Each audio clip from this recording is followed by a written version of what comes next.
미안하다, 용서하지 마라. 김의곤. 이태원 173-7. 그 좁은 골목길에 꽃조차도 놓지 마라. 꽃들 포개지도 마라. 겹겹이 눌러오는 공포 속에서 뒤로 뒤로 뒤로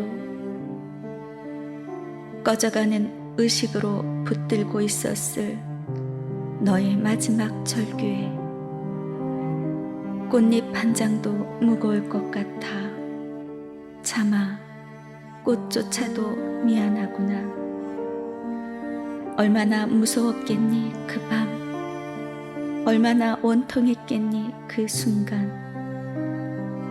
하고 싶은 일, 이루고 싶은 꿈을 두고 마지막까지 안간 힘으로 버티며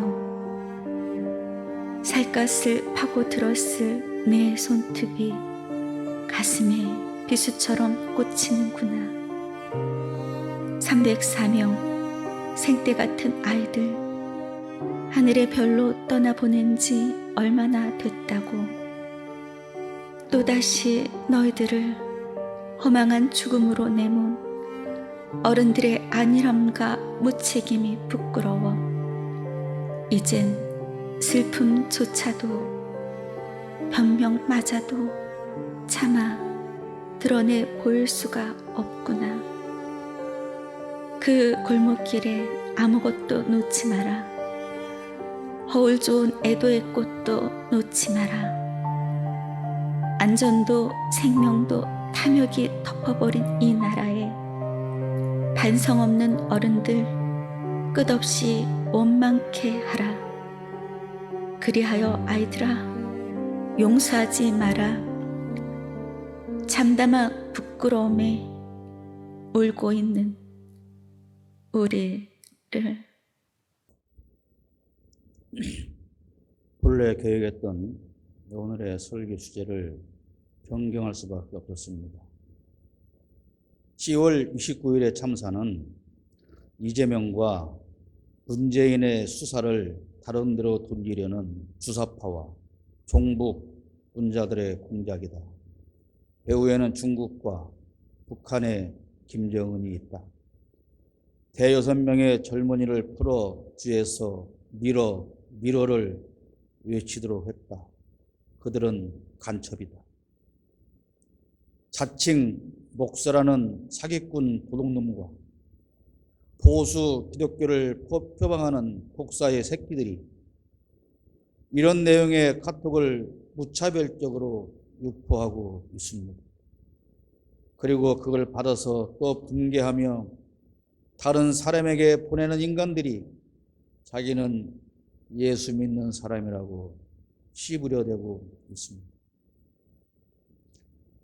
도대체 이 나라의 국민은 왜 이렇게도 분노하고 슬퍼할 일들이 그치지 않는 것일까요? 정부에서 지정한 국가 애도 기간은 어제로 끝났습니다. 그러면 이제 국민은 12.9 참사로 인해 희생된 국민의 죽음을 슬퍼하는 일은 그만둬야 하는 것입니까?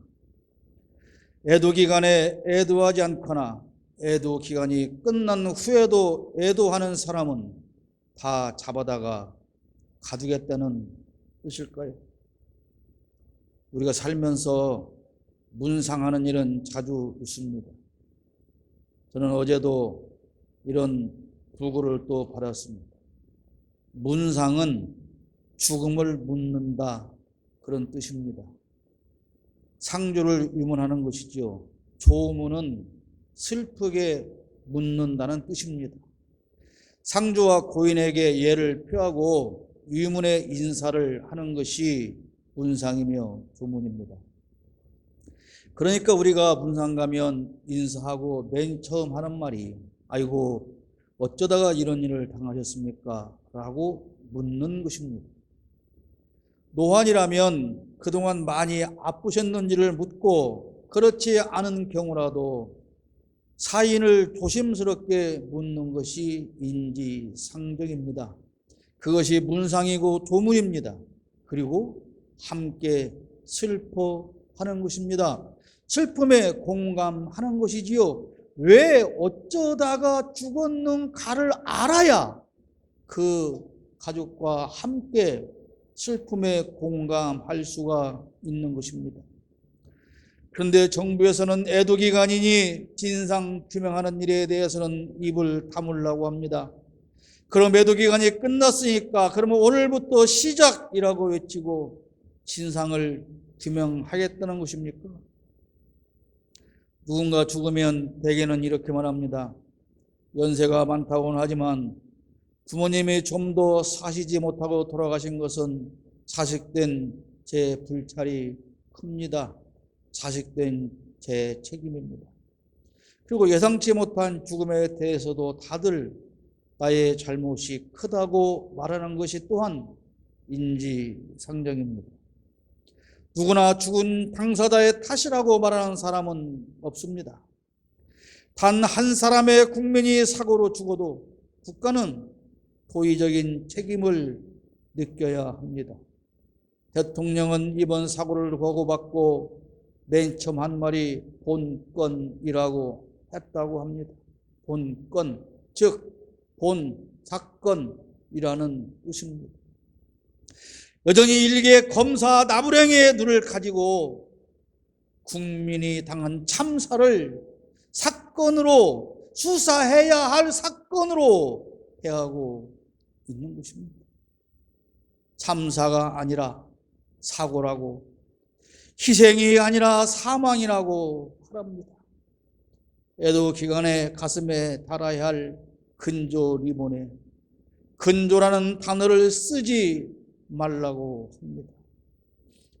분향소의 영정과 위패를 설치하지 말라고 공식 공문을 하달을 했습니다. 대통령이라는 사람과 부인이라는 여자가 매일 조문이라는 이름으로 국화꽃단에 또 국화 한 송이를 보탭니다. 그리고 그것을 조문이라고 합니다. 영국에 가서 조문하지 않은 것과 같은 맥락입니다. 우연일까요? 천공이라는 천인 공로활자는 매일 아침 조문을 하라고 했습니다. 아마도 그래서 어제까지 6번 매일 조문을 한 것이라고 저와 많은 국민들은 생각합니다. 매일 찾아가서 6번의 조문을 했습니다. 참사 발생 이후 보인 대통령의 어느 행동에서도 국민의 참사에 대한 슬픔이나 애도의 표정은 볼 수가 없습니다. 대통령에게는 저와 그의 부인이라는 여자가 보여준 참사 이후 조문이라는 이름의 행동은 철저하게 천공이라는 자의 가르침에 따른 행동이라고 생각할 수밖에 없습니다. 조문이라고 간 여자가 항상 사진에서 자기가 주인공입니다. 유족은 등을 보이고 본인은 전면으로 나오게 사진을 찍어서 뿌려댑니다. 진상규명이나 수습에 대한 의지는 전혀 보이지 않았습니다. 그러니 그 아래에 있는 책임져야 할 공무원들 역시 누구도 자기 책임이라고 말하는 사람은 없습니다. 왜 거기로 갔어? 누가 가라고 그랬어? 너희가 즐기러 갔다가 죽었는데 왜 국가에서 책임져야 해? 이것이 대통령이야 책임져야 할 자리에 있는 사람들의 생각입니다. 그런데 그들은 우리가 주는 세금으로 고액의 연봉을 따박따박 받아 쳐 먹고 앉아서 버스라치 노릇을 하며 국민을 짓밟고 있습니다. 또래 친구들이 제주로 수학여행 가는 바다에서 세월호 참사를 당해 물에 빠져 304명이 죽었습니다. 그때 살아남은 친구들이 대학에 갔습니다. 그런데 코로나가 와서 한 번도 즐겁게 놀아보지 못했습니다. 이제 코로나가 잠잠해지고 비로소 좀 즐겨볼 만한 축제가 있다고 해서 그들은 그곳을 찾아갔습니다. 그런데 거기에서 또 수많은 친구가 죽는 것을 주는 뜨고 보아야 했습니다. 대체 이 젊은이들은 남은 인생을 어떻게 살아가야 할까요? 제가 일일이 설명하지 않아도 일주일 내에 터져나오는 뉴스들을 통해서 여러분들이 더 잘 아실 것으로 생각합니다. 오늘 본문은 예수님께서 여리고를 거쳐 예루살렘으로 가시는 장면과 삭개오를 만나고 예루살렘으로 들어가신 장면을 보여주고 있습니다. 대단한 인파가 모였고 소란스러운 모습에서 저는 이태원의 골목길이 떠올랐습니다. 수없이 모여든 인파와 소란함, 그리고 외치는 소리. 그들은 그때 무엇을 외쳤을까요? 첫 장면은 여리고에서 만난 삭개오의 이야기입니다. 예수를 보겠다고 몰려든 인파가 너무나도 많아서 키가 작은 사람은 지나가는 예수님을 볼 수조차 없는 지경이었습니다. 그래서 삭개오는 오직 예수님의 얼굴을 보겠다는 일념으로 뽕나무에 올라갔습니다. 그리고 예수님은 삭개오를 만나고 삭개오의 집으로 들어가셨습니다. 그런데 사람들이 수군거립니다. 예수가 죄인의 집으로 들어가서 함께 한다는 것입니다. 7절 말씀에 그런데 사람들이 이것을 보고서 모두 수군거리며 말하였다. 그가 죄인의 집에 묵으려고 들어갔다. 이 사람들이 수군거린 것은 자신들은 다 의인이라는 생각 때문입니다. 12구 참사를 보면서도 수군거리는 사람들이 많습니다. 제일 많이 들리는 말은 왜 거기에 갔느냐입니다. 뭐하러 젊은 것들이 쓸데없이 돌아다니다가 그런 사고를 당하느냐, 죽어도 싸다, 그런 것입니다.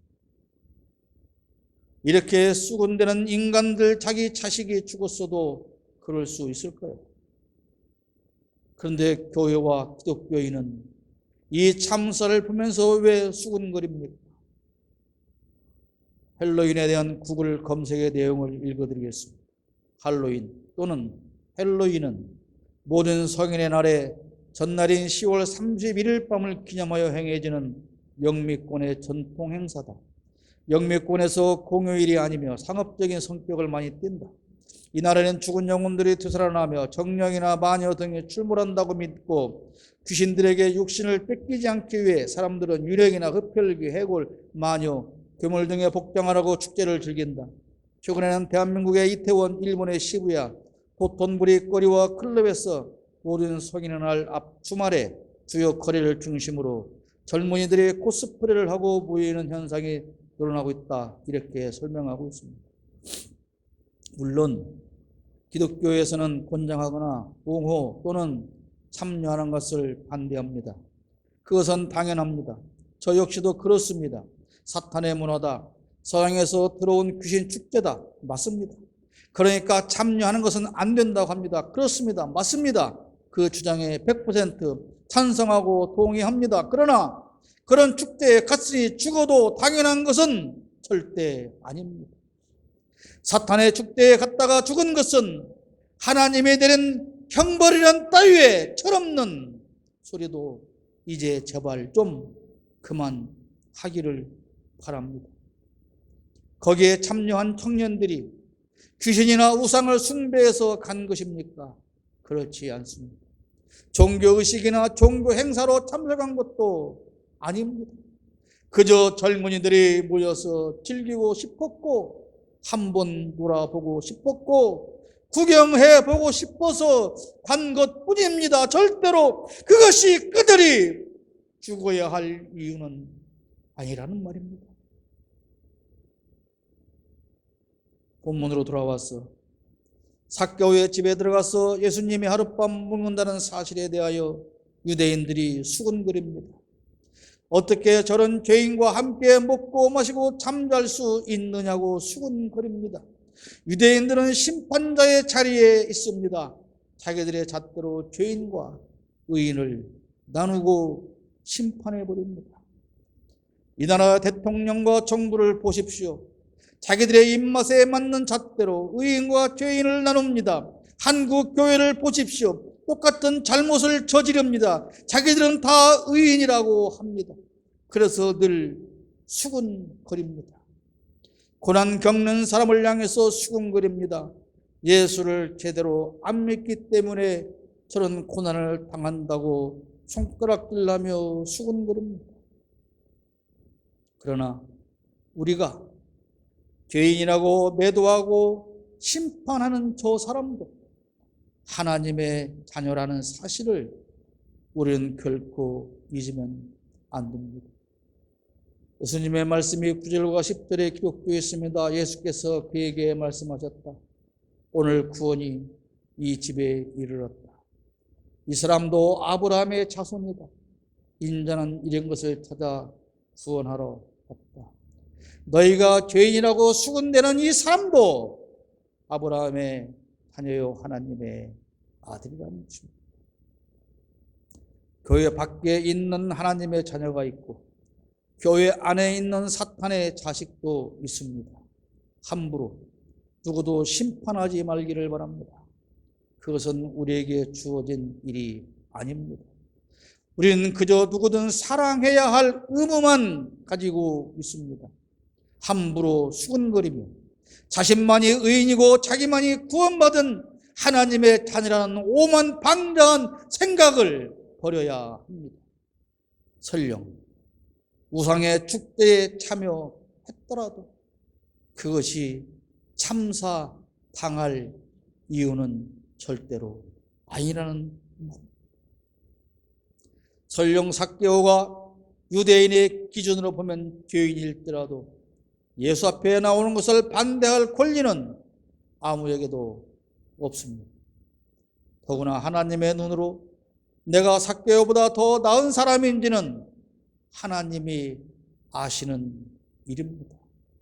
예수 믿는다면서 함부로 수군거리지 말기를 바랍니다. 예수님은 삭개오의 집에서 군중에게 문화의 비유를 말씀하십니다. 한 사람은 그것을 받아서 수건에 꽁꽁 싸 두었다가 주인이 돌아올 때 그대로 넘겨 주었다고 합니다. 주인이 여행을 떠나면서 10명의 종에게 각각 문화를 맡긴 것은 그것을 잘 활용하여 부풀리게 한 다음 종에게 그 불어난 것을 근거로 상을 주려는 뜻이었습니다. 같이 한 문화를 받았으나 누구는 그저 열심히 묵묵히 그것을 부풀려 나가는 일에 집중했습니다. 그것이 자기 것이 되리라는 생각은 해본 적이 없습니다. 그저 맡은 일을 열심히 한 것뿐입니다. 그런데 놀랍게도 주인은 규모를 늘린 만큼의 권세를 그들에게 나눠줍니다. 그러나 한 사람은 그저 수건에 꽁꽁 싸두었다가 그것마저 뺏겨버리고 맙니다. 사랑하는 여러분, 신앙생활은 그저 예수를 여러분의 손수건에 꽁꽁 싸매어서 보관하면서 나만 들여다보고 있는 것이 아닙니다. 한 문화를 받아서 잘 보관만 한 종은 악한 종이라는 평가를 받습니다. 22절 말씀입니다. 주인이 그에게 말하였다. 악한 종아, 나는 네 입에서 나온 말로 너를 심판하겠다. 너는 내가 야무진 사람에서 맡기지 않은 것을 찾아가고 심지 않은 것을 거두어 가는 줄을 알고 있었나? 주인이 준 돈을 부풀린 종은 착한 종이고 그대로 보관한 종은 악한 종입니다. 그런데 앞에서 중요한 말씀이 있습니다. 어떤 귀족이 왕위를 받으러 가면서 이 일을 맡겼다는 것입니다. 그런데 정작 그 백성들은 이 귀족이 왕위를 받으러 가는 것을 반대했습니다. 이 사람이 왕 되는 것을 반대해서 지금 왕위를 받으러 가는 그 나라의 왕에게 먼저 사람들을 보내서 이 사람에게 왕위를 주면 안 됩니다. 그런 여론을 전했다는 것입니다. 14절 보십시오. 그런데 그의 시민들은 그를 미워함으로 그 나라로 사절을 뒤따라 보내서 우리는 이 사람이 우리의 왕이 되는 것을 원하지 않습니다 하고 말하게 하였다. 이 비유는 무엇을 말하는 것일까요? 우리는 수십 년 동안 예수 믿고 신앙생활을 하면서 그저 자기 신앙을 꽁꽁 싸매서 홀로 지키는 삶을 살고 있습니다. 그러면서 자기가 수건에 싸서 보관하는 그 신앙이 얼마나 귀한 것인가를 자랑합니다.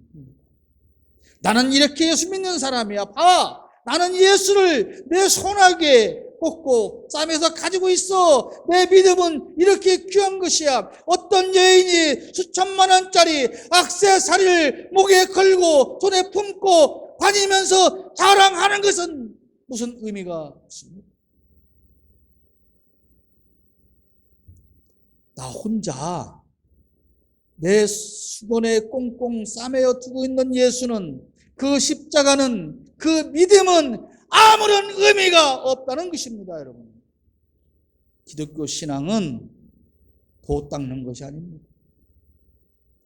수건을 풀고 밖으로 꺼내야 하는 것이 기독교 신앙입니다.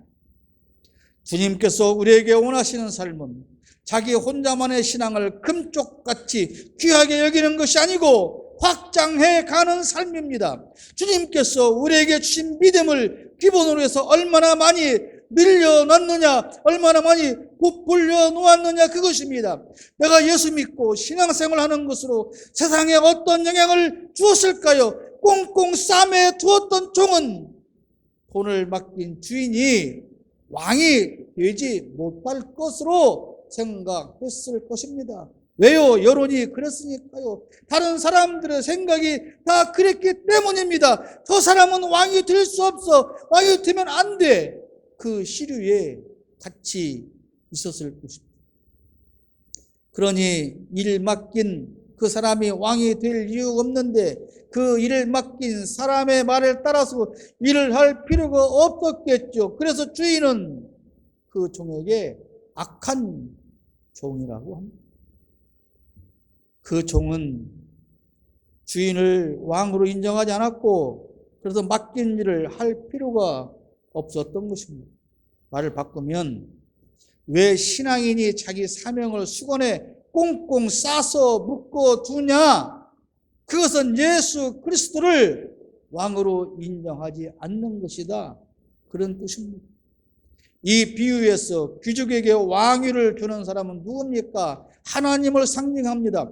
귀족 출신 주인은 예수를 상징합니다. 왕이 받는 것을 반대하는 사람들은 자신들이 늘 의인이라고 찌꺼려대는 율법을 자기 손수건에 꽁꽁 싸매어 두고 있는 그런 유대인들을 의미하는 것입니다. 유대인은 예수가 왕이 되는 것을 반대했고 그래서 하나님 나라의 확장에 관심이 없었고 자기들의 귀한 율법만 수건에 꽁꽁 싸매 두었습니다. 그것을 신주 딴지 모시듯 품고 다녔을 뿐입니다. 하나님 나라가 확장되는 일에는 아무런 관심이 없었습니다. 그런 그들이 지금 예수께서 삭개오와 함께 한다고 수군거리고 있습니다. 여러분, 그들에게 예수님은 왜 이 비유를 설명했을까요? 수군대는 너희는 바로 악한 종이야. 그 말씀을 지금 하고 있는 것입니다. 그래서 24절에 말씀합니다. 이 사람에게서 한 문화를 빼앗아서 10문화를 가진 사람에게 주어라. 사랑하는 여러분, 여러분은 주님께서 주신 한 문화를 지금 몇 문화로 키워 놓았습니다. 아직도 한 문화를 꽁꽁 싸매 두고 있으면서 삭개오와 만난 예수님에 대해서 수군거립니까? 나는 죄인이었습니다. 나는 이렇게 구원받았습니다. 그래서 나는 이렇게 복을 받았습니다. 나는 이런 축복이 넘칩니다. 내 자녀는 잘 됩니다. 우리 집은 부자입니다. 사업이 잘 됩니다. 죽을 병에서 고침을 받았습니다. 보십시오. 내 손수건에 꽁꽁 싸매어 두고 있습니다. 이 귀한 것을 우리는 그렇게 지금까지 예수 믿는다고 하고 있지 않느냐. 그러면서 죄인들을 향해서 수근거리고 있지 않느냐. 그런 말씀입니다.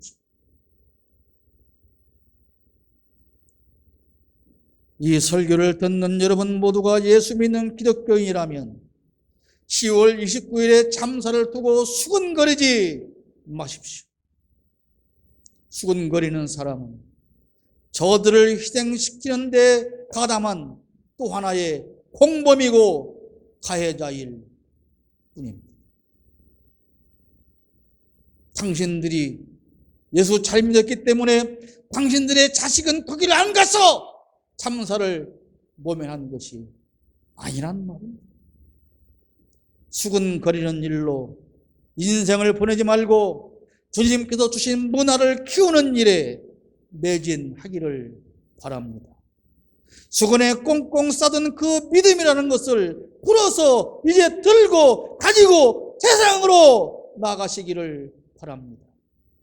당신이 다스릴 고을을 확장해 가기 바랍니다. 당신 때문에 예수 믿고 구원받아서 제 십자가 지고 이웃 섬기는 사람들이 늘어나는 그런 고을을 만들고 점점 넓혀가야 하지 않겠느냐. 그것이 오늘 예수께서 삭개오의 집에서 유대인들에게 들려주는 비유입니다. 수건대지만 말고 하나님의 나라를 확장시켜야 이때원 참사 같던 참사가 다시는 일어나지 않는다. 그런데 왜 수건거리고만 있느냐. 지금 주님은 우리를 향해서 이렇게 외치고 계시는 것입니다.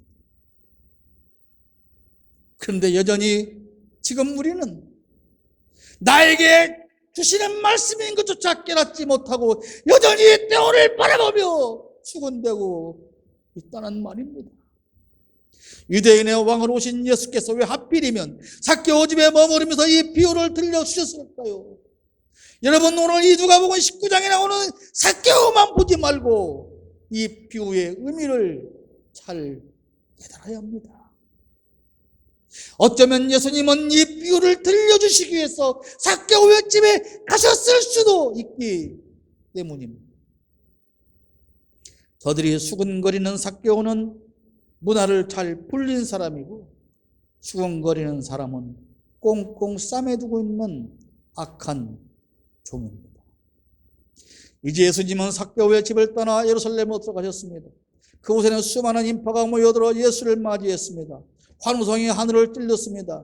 그러나 예수님은 예루살렘을 보고 우셨다고 기록하고 있습니다. 예수께서 예루살렘 가까이 오셔서 그 도성을 보시고 우시었다. 41절의 말씀입니다. 지금 지금 이스라엘은 풍전등 앞에 서 있는데 백성들은 전혀 위기감을 느끼지 못했기 때문입니다. 사랑하는 여러분, 지금 우리나라는 당시의 예루살렘 못지않은 위기를 맞고 있습니다. 국가가 나라로 치닫고 있습니다. 70년 이상 쌓아올린 대한민국의 이상은 다시 후진국으로 전락하고 있습니다. 12구 참사를 보도하는 외신들을 보십시오. 그리고 어제 전국에서 일어났던 추모제를 보도하는 외신들을 여러분 보시기를 바랍니다. 일일이 말로 다 할 수 없는 위험한 상황에 대한민국은 빠졌습니다. 70년 이상 쌓아올린 대한민국의 위상이 다시 후진국으로 전락하고 있습니다. 대한민국이 선진국이 되는 모습을 경이롭게 바라봤던 세계에서 이제 이 대한민국이 어떻게 추락하는가에 관심을 두고 있습니다. 무엇을 어디에서부터 어떻게 손을 써야 할지 가닥을 잡기도 어려운 지경이 되었습니다. 제가 9년 전, 7년 전, 6년 전에 해외여행을 다닐 때만 해도 참 자랑스러운 대한민국의 국민이었습니다. 어디에 가도 자랑스러운 대한민국의 국민이므로 사랑할 수 있었고 긍지와 자부심을 느낄 수 있었습니다. 이번 참사에서 26명의 외국인이 참사를 당했습니다. 일국의 총리가 이런 엄중한 사실을 유신 기자들에게 설명하면서 농담을 짓거려대고 자빠졌습니다. 예수님은 예루살렘의 앞날을 보고 우셨습니다. 그런데 성전에서는 어떤 일이 일어났습니까? 나라를 위해서 기도하고 하나님께 제사하고 회개하고 백성을 바르게 인도할 책임이 있는 지도자다른 인간들은 아무런 관심이 없이 지 뱃속 챙기는 일에만 몰두하고 있었습니다. 지도자들은 백성들의 외침도 가로막았습니다. 39절입니다. 그런데 무리 가운데 섞여 있는 바리새파 사람 몇이 예수께 말하였다. 선생님의 제자들을 꾸짖으십시오. 입을 다물게 하라. 그런 말입니다. 어떻습니까? 대한민국의 오늘 현실과 다릅니까? 참사가 터지니까 멤모자는 일에 국민의 입을 틀어 막고 후회하지 말고 가만히 있으라고 하는 것이었습니다. 그저 아무 말도 하지 말라고 합니다. 어떻게 입을 막을까? 그것만 궁리하고 있습니다. 정부는 입을 막기에 급급하고 교회는 수근거리기에 바쁩니다. 지금 나라는 무너지고 있는데 말입니다.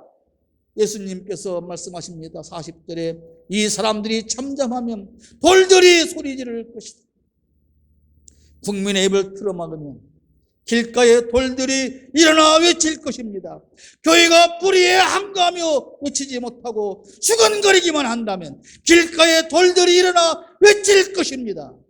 부당한 권력이 국민의 입을 틀어막는다면 길가에 돌들이 일어나 외쳐낼 것입니다.